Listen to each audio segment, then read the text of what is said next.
And now it's time for our weekly energy with Dan McTeague, president of Canadians for Affordable Energy. Take it away, Dan. Well, thank you, Julie. And again, a week after, or just a few days after the federal election, the dust seems to be settling. Maybe it isn't. We'll have to see more about what the new government is proposing as far as policies are concerned, because if it's anything they've mentioned the campaign or not mentioned the campaign, we know the views of Mark Carney when it comes to his views on energy and the need to keep it in the ground. We have a number of conflicts that are about to pop up. Forget the 10 years of economic decline, which some voters were impervious to. That's why they voted Liberal. For the rest of us, it's interesting. This is the third election in a row, perhaps even fourth, where people are voting motivated on fear. Nice to know that people taking Canadian flags also had Liberal signs and suddenly discovered their nationalism because of Donald Trump. But that's the fear factor in 2025. For those of us who forgot, 2021 was about COVID. And for those of us going back 6 or 7 years to the 2019 election, it was all about climate. Never does anyone want to allow affordability to become a real issue, and yet it's staring us right in the face. Julie, we know that there's going to be a likely downgrade in Canada's creditworthiness, given the amount of money that is spent, given the economic outlook, which continues to deteriorate, and commitment by the Liberals under Carney to spend another $250 billion of money we don't have. That will make the national debt a lot closer to $1.5, $1.6 trillion. And when you add sub-sovereign debt in Canada, which is almost double that, it brings us a lot closer to maybe $3.1 trillion, or 150% of GDP. I know those numbers, boggle the minds, but people are going to have to start to wake up and pay attention, because it does mean more of a decline in their standard of living. And it won't just be gas prices doing it this time. Affordability, as well as an economic viability, continues to be very much in question. And of course, we now have federal and tensions within the Federation. Alberta is not joking. They are looking at means in which to ensure that they can extricate themselves from Eastern Canada's ability to ignore them, while at the same time demanding that they pay more federal tax to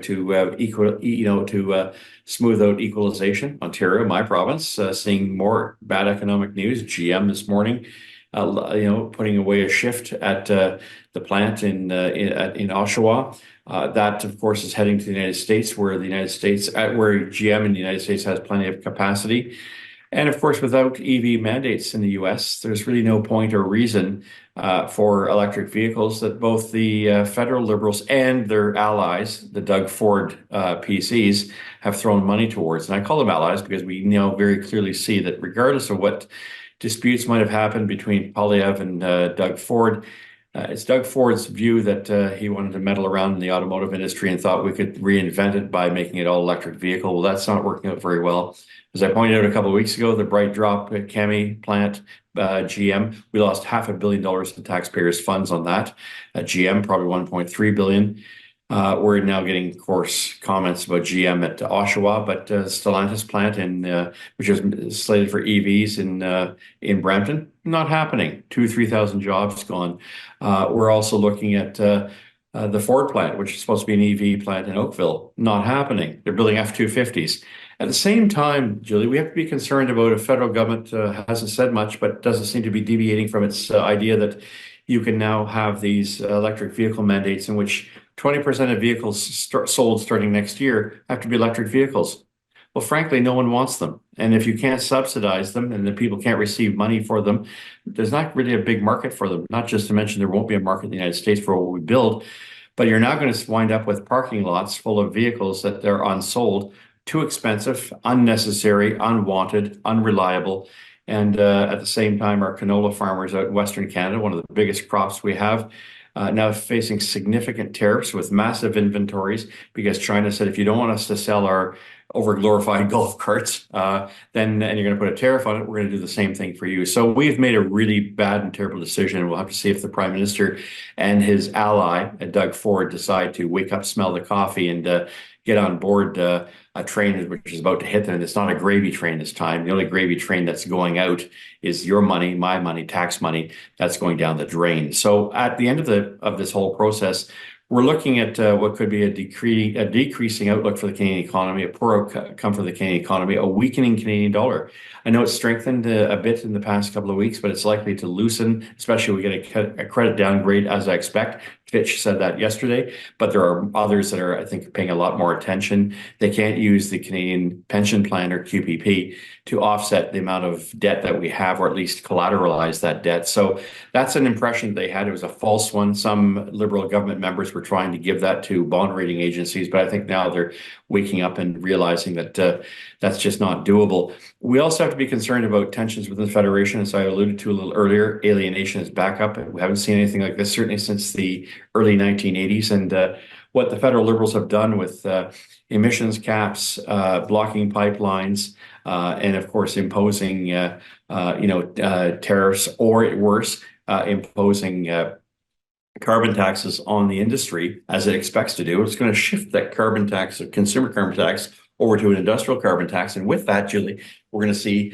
an equivalent penalty, or if you will, burden placed on not just business, but now ultimately consumers, because business will pass that on. We also have to talk about the Canadian Border Adjustment Mechanism, which will be placed on a lot of producing countries around the world who ship cement, steel, and other products. Think here of what could ultimately happen for those of us who like to save money going to Walmart and Dollarama. Suddenly those items, all from China, will have a pretty big tariff placed on them, or if you will, a tax placed on them that will ultimately tax consumers. So the days of the free lunch are over. We want to go down this idea of net zero that Mark Carney has been proposing for years.